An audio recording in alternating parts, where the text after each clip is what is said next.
Hello everybody. So I wanted to talk about this fancy little 9mm pistol made by Springfield Armory. It's the Kuna, and specifically this brace right here.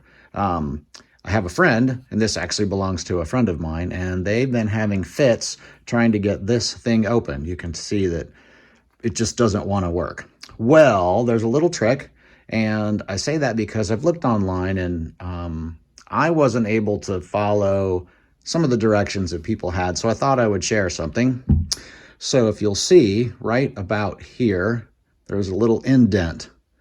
There's a piece just like this on the other side, and that's what's in this indent on the other side, and it holds it in place.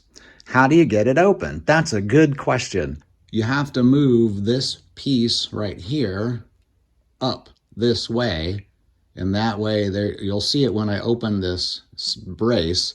There's a piece that's going to lodge inside of that detent.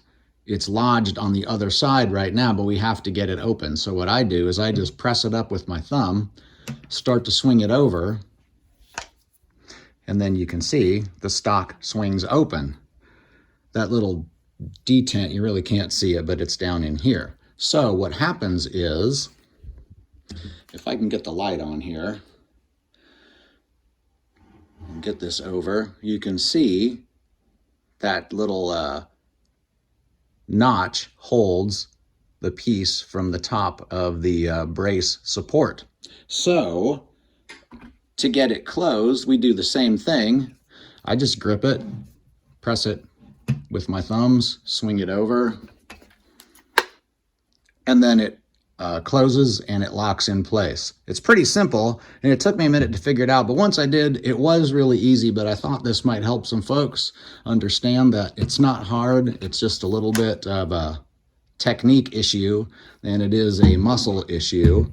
And I'll do that one more time. Up, over, closed. I hope that helps. See ya.